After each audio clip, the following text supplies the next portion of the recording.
Room अलग, teachers अलग, environment अलग, डिफरेंट स्कूल्स के बच्चे वहां बैठे हुए होते हैं। ये जैसे एक क्रिकेटर है, वो अगर किसी नए मैदान में जाता है तो वक्ती तौर पर तो उसको थोड़ा सा एडजस्ट करने में प्रॉब्लम होता है।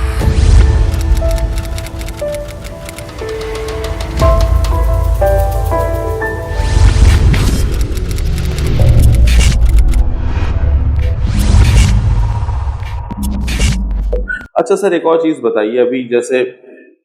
पेपर स्टार्ट होने वाला है, बच्चे सेंटर्स में जाते हैं, उनके लिए वो क्योंकि स्कूल से बाहर निकलते हैं ना, वो पहली दफा एक आउट ऑफ स्कूल एक्सपोजर होता है उनका, उसके लिए किस तरीके से वो पहले से प्रिपेयर हो, यानी कि जब सेंटर में जा रहे हैं, फर्स्ट टाइम जा रहे हैं, रूम अलग, टीचर्स अलग, एनवायरनमेंट अलग, डिफरेंट स्कूल्स के बच्चे वहां बैठे हुए होते हैं, तो वो उसको किस तरीके से केटर करें और अपने आप को मेंटली प्रिपेयर करें इस चीज के लिए, जरा इसके बारे में गाइड करें।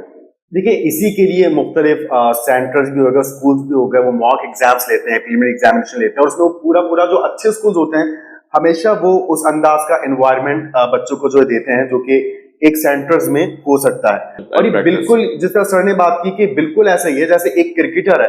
वो किसी मैदान में खेलने का आदी है, तो वो अगर किसी नए मैदान में जाता है तो वक्ती तौर पर तो उसको थोड़ा सा एडजस्ट करने में प्रॉब्लम होता है। तो इसका जो बेस्ट हल है वो ये है कि आप हमेशा अपने सेंटर में फर्स्ट टाइम जब आप जाएं, आप आधा घंटा पहले जाएं, वहां घूमें फिरें, टहलें, जहन में रिवीजन करें, आप उससे एक उनसियत सी आप अडॉप्ट करने की कोशिश करें, यूज्ड टू हो वहां से, उसके एनवायरनमेंट से, ताकि जब आप पेपर में जाएं तो आपके लिए वो उतना नया रहे ना जितना कि एक नए होने की वजह से हम मेंटली तौर पे डिस्टर्ब हो जाते हैं।